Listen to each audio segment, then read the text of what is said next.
Hello student, I am Garima Sharma. I welcome you in BSc 6th semester MCQ class. आज हम nucleus और radio activity के बारे में पढ़ेंगे। सबसे पहले मैं आपको बता देती हूँ कि न्यूक्लियस क्या होता है।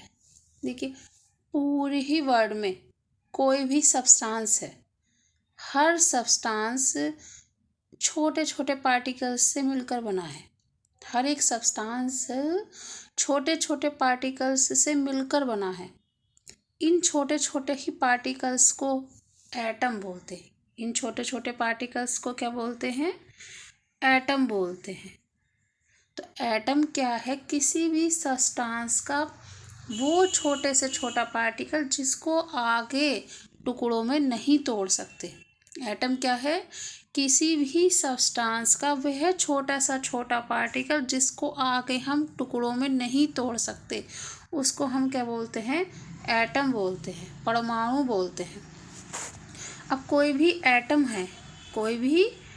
है, सपोज करिए एटम है, तो एटम के सेंटर में क्या होता है? एटम के सेंटर में पॉजिटिव चार्ज होता है। एटम के सेंटर में क्या होता है? पॉजिटिव चार्ज होता है। इसमें क्या होते हैं? न्यूट्रॉन और प्रोटॉन होते हैं। क्या होते हैं इसमें? न्यूट्रॉन और प्रोटॉन होते हैं। इसी ही सेंटर पे जो पॉजिटिव चार्ज है, इसी को क्या कहते हैं? एटम का न्यूक्लियस बोलते हैं। इसी को क्या बोलते हैं? एटम का न्यूक्लियस बोलते हैं। एटम का न्यूक्लियस बोलते हैं, ठीक है। और हिंदी में इसको क्या बोलते हैं? नाभिक बोलते हैं। हिंदी में इसको क्या बोलते हैं? नाभिक बोलते हैं, ठीक है। समझ में आ गया?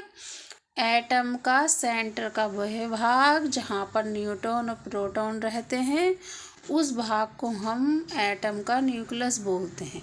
और आज की क्लास में हम न्यूक्लियस के बारे में ही पढ़ेंगे। इतनी बात सभी को, आशा करती हूँ इतनी बात सभी को समझ में आ गई होगी। चलिए हम अपने क्वेश्चन से शुरू करते हैं। बीच बीच में उसमें जो भी टॉपिक कंसेप्ट आएगा वो मैं आपको समझाते हुए चलूँगी।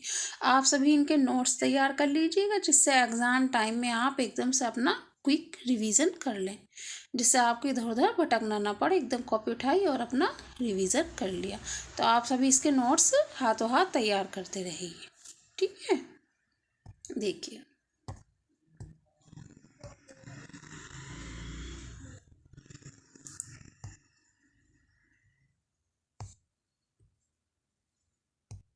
फर्स्ट क्वेश्चन है आपका, a nucleus is consider as an aggregate of two types of particles. कि न्यूक्लियस में कौन से दो तरीके के पार्टिकल्स होते हैं? मैंने अभी आपको बताया है कि न्यूक्लियस के अंदर क्या होता है? न्यूट्रॉन और प्रोटॉन। क्या होता है? न्यूट्रॉन और प्रोटॉन। तो इसमें क्या दे रखा? Proton and neutron. आपके एमसीक्यूज आएंगे तो वहाँ पर दे दिया होगा, एक जगह दे दिया होगा प्रोटॉन, दूसरी जगह दे दिया होगा न्यूट्रॉन, तीसरी जगह प्रोटॉन एंड न्यूट्रॉन, और चौथी जगह क्या होगा? नन। तो हमें किस पे लगाना है? Proton and neutron. हमारा आंसर क्या होगा? Proton and neutron. Next question देखिए। नेक्स्ट क्वेश्चन है, a proton is the nucleus of the simplest atom. अब देखिए, इसमें ये पूछा है कि ऐसा कौन सा सब्सटेंस है जिसके न्यूक्लियस में सिर्फ क्या होता है? प्रोटॉन होता है। जिसके न्यूक्लियस में क्या होता है? सिर्फ प्रोटॉन होता है। अब देखिए 1H1 है, 1H1 है। अब इसमें क्या है? ये जो 1 होता है इसको क्या बोलते हैं हम? एटॉमिक नंबर बोलते हैं ना इसको, एटॉमिक नंबर। इसको हम क्या बोलते हैं? Atomic number. इसे किससे प्रेजेंट करते हैं? जेड से। और ये 1 जो होता है ये हम क्या है? हमारा एटॉमिक मास। क्या है हमारा? Atomic mass. इसे किससे रिप्रेजेंट करते हैं? इसे करते हैं ए से रिप्रेजेंट। किससे रिप्रेजेंट करते हैं इसे? हम ए से रिप्रेजेंट करते हैं। और ये जो हमारा एटॉमिक नंबर होता है जिसे हम जेड से रिप्रेजेंट करते हैं, ये क्या होते हैं? हमारे प्रोटॉन और न्यूट्रॉन। क्या होते? प्रोटॉन और इलेक्ट्रॉन। क्या होते हैं? प्रोटॉन और इलेक्ट्रॉन होते हैं। और हमें क्या निकालना हो इसमें? न्यूट्रॉन तो हम क्या करते हैं, ए में से जेड को माइनस कर देते हैं, वो मैं अब आपको आगे क्लियर कर दूँगी। ठीक है, अब इतनी बात समझ में आ गई। अब ये कह रहा है कि वो कौन सा एटम है जिसके न्यूक्लियस में सिर्फ प्रोटॉन होते हैं, वो क्या होता है, हाइड्रोजन, क्योंकि हाइड्रोजन में क्या होता है, 1H1 होता है, तो इसमें 1 क्या है, प्रोटॉन। ठीक है, तो हाइड्रोजन का एटम क्या होता है जिसमें क्या होता है, न्यूक्लियस में सिर्फ प्रोटॉन होता है। नेक्स्ट देखिए, न्यूट्रॉन डिस्कवर्ड बाय, न्यूट्रॉन किसने डिस्कवर करा। अब देखिए, जब हम छोटी क्लासों में थे तो हम क्या पढ़ते थे, ईट पर नाच, ईट पर नाच, ये पढ़ते थे ना, ईट पर नाच। तो ईट पर नाच में ई से क्या है, इलेक्ट्रॉन, ई से क्या है, इलेक्ट्रॉन, टी से क्या है, टॉमसन, टी से क्या है, टॉमसन, टॉमसन। तो इलेक्ट्रॉन किसने डिस्कवर करा, टॉमसन। पी से क्या है, प्रोटॉन, पी से क्या है, प्रोटॉन, प्रोटॉन को किसने डिस्कवर करा, रदरफोर्ड ने, किसने डिस्कवर करा, रदरफोर्ड ने। एन से क्या है,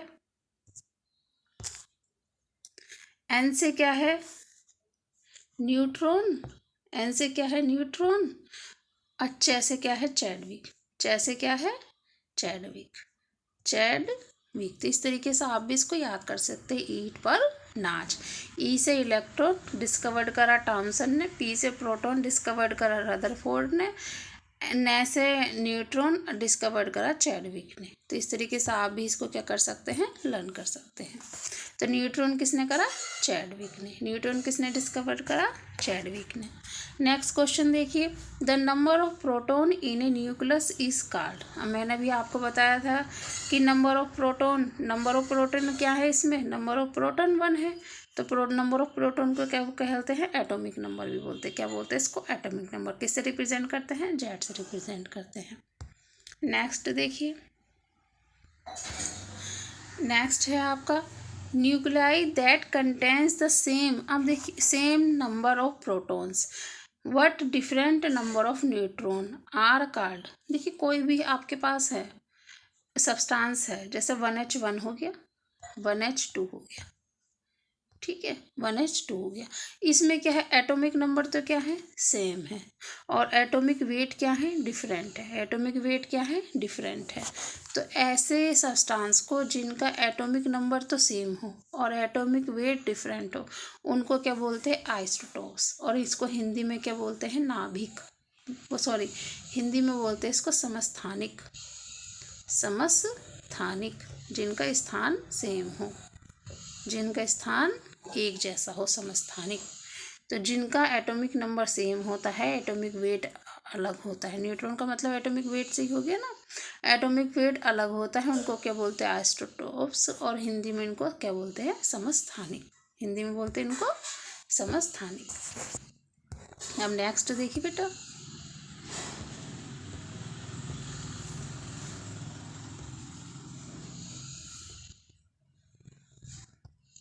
नेक्स्ट क्वेश्चन है आपका, द न्यूक्लियर फोर्स इज। देखिए, क्या होता है, कोई भी एटम है, ठीक, उसके एटम के सेंटर में क्या है, प्रोटॉन और न्यूट्रॉन है। अब प्रोटॉन और न्यूट्रॉन क्या होंगे, एक दूसरे को कस के पकड़े रहेंगे तभी तो एक जगह रहेंगे, और इनके बीच का फोर्स अगर वीक होगा तो क्या होगा, अलग अलग भाग जाए, न्यूट्रॉन अलग को भाग जाएगा, प्रोटॉन अलग को भाग जाएगा। तो क्या होता है कि बहुत सारे फोर्स होते हैं, जैसे ग्रेविटेशनल फोर्स है तुम्हारा, और कोई से भी ग्रेविटेशनल फोर्स है, और इलेक्ट्रिक फोर्स है, मैग्नेटिक फील्ड है ना, इलेक्ट्रोमैग्नेटिक फोर्स है, बहुत सारे फोर्स हैं। लेकिन सब में जो स्ट्रॉन्ग फोर्स होता है वो कौन सा होता है, न्यूक्लियर फोर्स होता है। सबसे ज़्यादा स्ट्रॉन्ग कौन सा फोर्स होता है, न्यूक्लियर फोर्स होता है। तो इसमें क्वेश्चन में यही, द न्यूक्लियर फोर्सेस, तो न्यूक्लियर फोर्स कैसा है, स्ट्रॉन्गेस्ट अमंग ऑल फोर्स, हर फोर्स के बीच में क्या होगा, स्ट्रॉन्ग होगा। Next question, nuclear forces. अब देखिए, न्यूक्लियर फोर्स क्या होता है, देखिए न्यूक्लियस है हमारा ये, ठीक है, इसका नाभिक है, बहुत छोटा होता है, छोटी ही रेंज होता है। तो न्यूक्लियर फोर्स भी क्या होता है, छोटी रेंज के लिए होता है। न्यूक्लियर फोर्स कैसा होता है, छोटी रेंज के लिए, छोटी ही इसकी रेंज कैसी होती है, छोटी होती है। In any nucleus the number of neutron is equal to. तो मैंने भी आपको बताया था कि कोई भी न्यूक्लियस है, जैसे 1H2 है, तो नंबर ऑफ न्यूट्रॉन कैसे निकालेंगे, 2। क्या 2 क्या है यहाँ पे एटॉमिक वेट है, एटॉमिक वेट को ए से डिनोट करते हैं। 1 क्या है यहाँ पे एटॉमिक नंबर है, उसको जेड से रिप्रेजेंट करते हैं। तो हम क्या करेंगे 2 - 1 तो क्या आ जाएगा 1 आ जाएगा। ठीक है, अब तो यहाँ पे क्या यही तो करा है कि ए माइनस जेड, कि हमें न्यूट्रॉन का निकालना है। तो हम क्या करेंगे एटॉमिक, ए का मतलब एटॉमिक नंबर, जेड का मतलब सॉरी ए का मतलब एटॉमिक वेट और जेड का मतलब एटॉमिक नंबर। तो एटॉमिक वेट में से एटॉमिक नंबर को हम क्या कर देंगे माइनस कर देंगे, परमाणु भार में से परमाणु क्रमांक को क्या कर देंगे घटा देंगे। तो क्या बन जाएगा न्यूट्रॉन आ जाएंगे, कितने न्यूट्रॉन है। नेक्स्ट देखिए,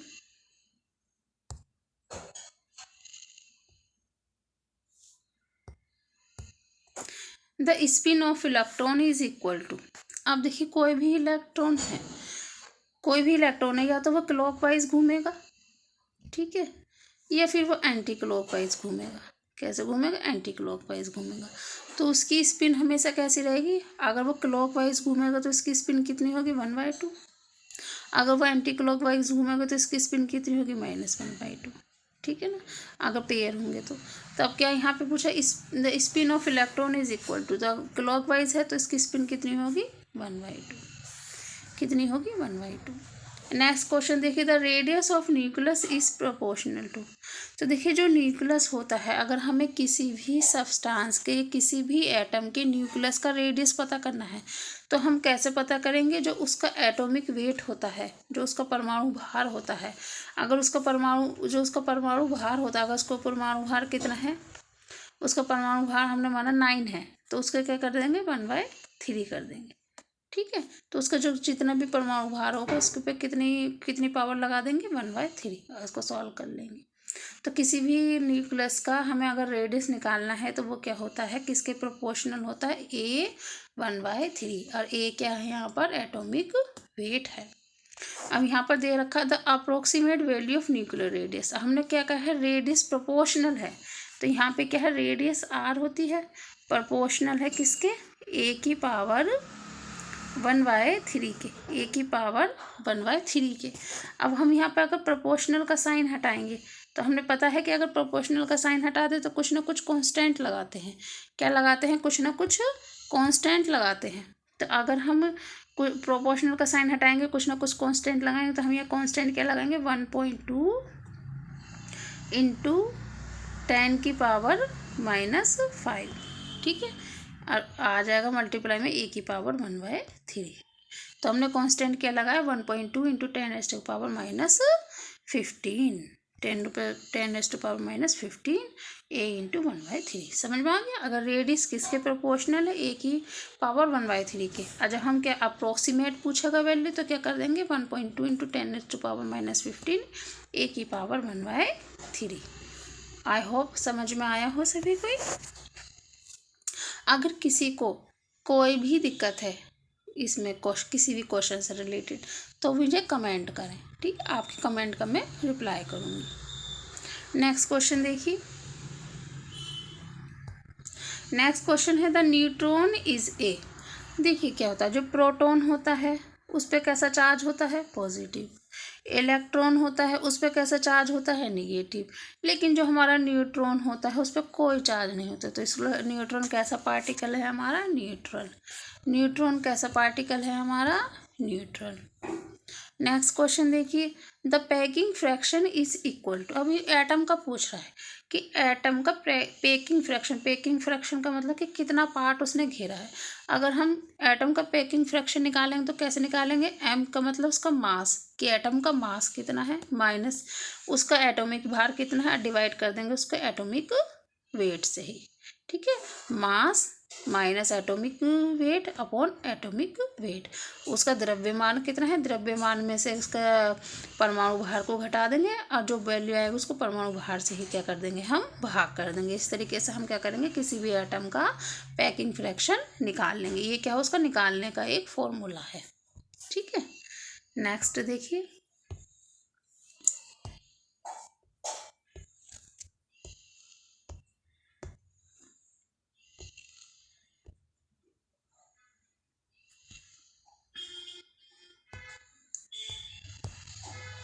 ठीक है, अब देखिए, the binding energy of nucleus is the measurement of the.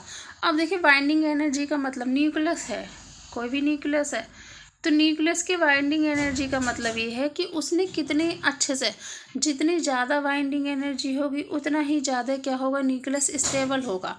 Binding energy का मतलब है कि न्यूट्रॉन प्रोटॉन ने एक दूसरे को कितने अच्छे से खींच के पकड़ रखा है। जितना ज़्यादा खींच के पकड़ रखा होगा उतनी ज़्यादा बाइंडिंग एनर्जी होगी, उतना ही ज़्यादा न्यूक्लियस क्या होगा, स्टेबल होगा। जितनी कम बाइंडिंग एनर्जी होगी, जितने कम फोर्स से एक दूसरे को खींच रखा होगा, तो क्या होगा, उतना ही अनस्टेबल हो जाएगा। तो बाइंडिंग एनर्जी से क्या पता चलता है, उसकी स्टेबिलिटी के बारे में। अगर बाइंडिंग एनर्जी ज़्यादा है तो स्टेबिलिटी ज़्यादा है, बाइंडिंग एनर्जी कम है तो क्या होगी, स्टेबिलिटी कम होगी। ठीक है, नेक्स्ट देखिए question. According to the light drop model के according the nucleon in any nucleus interact only. Nucleon का मतलब होता है न्यूट्रॉन और प्रोटॉन। न्यूक्लियन का मतलब क्या होता है, न्यूट्रॉन और प्रोटॉन। तो न्यूट्रॉन और प्रोटॉन क्या करेंगे, सिर्फ क्या करते हैं, अपने पड़ोसी जो उसके नियरेस्ट होते हैं उन्हीं के साथ रिएक्ट करते हैं। जो न्यूक्लियन होते हैं इन किसी भी न्यूक्लियस में, वो क्या करते हैं, सिर्फ अपने नेबर्स के साथ क्या करते हैं, इंटरेक्ट करते हैं। ठीक, सिर्फ अपने पड़ोसी न्यूट्रॉन प्रोटॉन के साथ क्या करेंगे, सिर्फ इंटरेक्ट करेंगे। ठीक है, नेक्स्ट क्वेश्चन देखिए।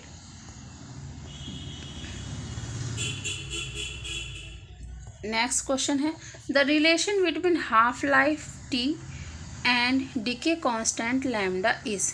देखिए, अब सबसे पहले समझ लेते हैं कि हाफ लाइफ क्या होती है। ठीक है, अब देखिए, ये जो हाफ लाइफ है, डीके कांस्टेंट है, ये सब किससे रिलेटेड है, ये सब है रेडियो एक्टिव सब्सटेंस से रिलेटेड। तो सबसे पहले हमें रेडियो एक्टिव सब्सटेंस के बारे में पता होना चाहिए। तो रेडियो एक्टिव सब्सटेंस क्या होता है, वो सब्सटेंस जो खुद ही मतलब अगर हमने कोई सब्सटेंस ले लिया और वो रखे रखे खुद ही इनविजिबल रेस को निकालता रहता है, इनविजिबल रेस एमिट होती रहती है। हमने कोई सब्सटेंस लिया है, उसको रख दिया है, वो रखे रखे खुद ही रेस को एमिट कर रहा है। अब वो रेस कैसी हैं, इनविजिबल हैं। तो उस सब्सटेंस को हम क्या कहते हैं, रेडियो एक्टिव सब्सटेंस। तो रेडियो एक्टिव सब्सटेंस हिंदी में बोलते हैं रेडियोधर्मी पदार्थ। तो रेडियोधर्मी पदार्थ क्या होता है, वो पदार्थ जो स्वतः ही अदृश्य किरणों को निकालता रहता है, उसे क्या कहते हैं, रेडियो एक्टिव सब्सटेंस, रेडियोधर्मी पदार्थ कहते हैं। ठीक है ना। तो हाफ लाइफ क्या होती है, हाफ लाइफ को हम TH से भी डिनोट करते हैं, कहीं कहीं आप देखोगे कि T1/2 से डिनोट कर रहे हैं। तो ये सब एक ही मतलब है कि जो रेडियो एक्टिव सब्सटेंस है उसकी हाफ लाइफ कितनी है, H से भी डिनोट हाफ लाइफ, 1/2 का भी मतलब हाफ होता है। तो कहीं कहीं जगह TH लिख रखा होता है, कहीं जगह T1/2 लिख रखा होता है। सबका मतलब क्या होता है, हाफ लाइफ है रेडियो एक्टिव सब्सटेंस की। तो रेडियो एक्टिव सब्सटेंस तो सबको समझ में आ गया। अब हाफ लाइफ क्या होती है, देखिए, कोई भी सब्सटेंस है वो खुद ही ख़त्म होता जा रहा है, डीके का मतलब कि खुद ही नष्ट होता जा रहा है। तो एक हम मीन निकाल लेते हैं, एक हम एवरेज निकाल लेते हैं कि उसकी एवरेज लाइफ इतनी होगी, उसकी एवरेज होगी इतनी लाइफ। तो उस एवरेज को ही क्या कहते हैं, उसकी हाफ लाइफ कहते हैं। और डीके कांस्टेंट क्या होता है कि वो किस दर से, किस रेट से क्या हो रहा है, डिके हो रहा है, किस रेट से क्या हो रहा है, क्षय हो रहा है, ख़त्म हो रहा है, उसे क्या कहते हैं, डिके कांस्टेंट कहते हैं। डिके कांस्टेंट लैम्डा, डिके को कांस्टेंट क्या होता है, लैम्डा होता है, और हाफ लाइफ क्या होता है, TH या T1/2 होता है। अब रिलेशन आया है कि TH या T1/2 और लैम्डा में क्या रिलेशन है। तो T1/2 किसके इक्वल होता है, 0.693 अपॉन लैम्डा के, और या फिर 0.693 किसकी वैल्यू, log2 बेस ई की वैल्यू है, log2 बेस ई की वैल्यू है, अपॉन में लैम्डा रख दिया है। तो सभी को क्लियर हो गया होगा ये। नेक्स्ट देखिए, the particles emit by radioactive decay are deflected by magnetic field. देखियो, रेडियो एक्टिव सब्सटेंस है, ठीक है, उसमें से 3 तरीके की पार्टिकल्स निकलते हैं, अल्फा पार्टिकल्स, बीटा पार्टिकल्स और गामा पार्टिकल्स। ठीक है, अल्फा पार्टिकल्स क्या होते हैं, पॉजिटिव चार्ज होता है, बीटा पार्टिकल पे निगेटिव चार्ज होता है, गामा क्या होता है, न्यूट्रल होता है। तो गामा को तो हम क्या किस तरीके से कर लेते हैं, न्यूट्रॉन की तरह समझ लेते हैं। और बीटा क्या होता है, इलेक्ट्रॉन की तरह वर्क करता है, और अल्फा क्या होता है, प्रोटॉन की तरह वर्क करता है। इतनी बात समझ लीजिए कि कोई भी रेडियो एक्टिव सब्सटेंस है तो उसमें से अल्फा रेज, बीटा रेज और गामा रेज निकलती हैं। अल्फा रेज पे पॉजिटिव चार्ज होता है, बीटा रेज पे निगेटिव चार्ज होता है, गामा रेज न्यूट्रल होती हैं। बीटा रेज जो है इलेक्ट्रॉन की तरह वर्क करती हैं, अल्फा रेज जो हैं प्रोटॉन की तरह वर्क करती हैं, गामा रेज न्यूट्रॉन की तरह वर्क करती हैं। इतनी बात सभी को क्लियर हो गई। तो इसमें क्या पूछा गया है कि कोई रेडियो एक्टिव डिके हो रहा है तो उसमें से जो पार्टिकल निकलते हैं वो क्या होते हैं, मैग्नेटिक फील्ड में डिफ्लेक्ट हो जाते हैं। तो कौन से पार्टिकल डिफ्लेक्ट होंगे, इलेक्ट्रॉन और अल्फा पार्टिकल्स। कौन से पार्टिकल डिफ्लेक्ट होंगे, इलेक्ट्रॉन्स और अल्फा पार्टिकल। तो इलेक्ट्रॉन की जगह हम बीटा भी लिख सकते हैं क्योंकि बीटा क्या करता है, इलेक्ट्रॉन की तरह वर्क करता है। तो क्यों होंगे डिफ्लेक्ट, क्योंकि इन पर चार्ज है। इलेक्ट्रॉन क्या है, निगेटिव चार्ज है तो पॉजिटिव की वजह से डिफ्लेक्ट हो जाएगा। अल्फा पे क्या है, पॉजिटिव चार्ज है, वो निगेटिव की वजह से डिफ्लेक्ट हो जाता है। तो और गामा क्या होता है, वो कभी डिफ्लेक्ट नहीं होता। ये बात ध्यान रखना है, क्वेश्चन में आ जाएगा कि कौन सा पार्टिकल जो है मैग्नेटिक फील्ड में रखने पर डिफ्लेक्ट नहीं होता, तो वहाँ पे क्या आएगा, गामा। वहाँ पर क्या आएगा, गामा। इतनी बात सभी को क्लियर होगी। नेक्स्ट देखिए, half life time and mean life time. तो हाफ लाइफ टाइम को किससे डिनोट करा है, TH से। हाफ लाइफ टाइम को किससे डिनोट करा है, TH से। तो the half life time and the mean life time, half life time TH, mean life time को TM से डिनोट करा है। Of radioactive element are denoted by TH and TM respectively. Then इसमें पूछा है कि हाफ लाइफ टाइम और mean life time इसमें क्या रिलेशन होता है। तो हाफ लाइफ टाइम और मीन टाइम में क्या रिलेशन होता है, TH is equal to 0.693 TM होता है, 0.693 TM होता है। ये आपको लर्न करना है, ठीक है। ठीक है, आज की क्लास अब हम यहीं समाप्त करते हैं।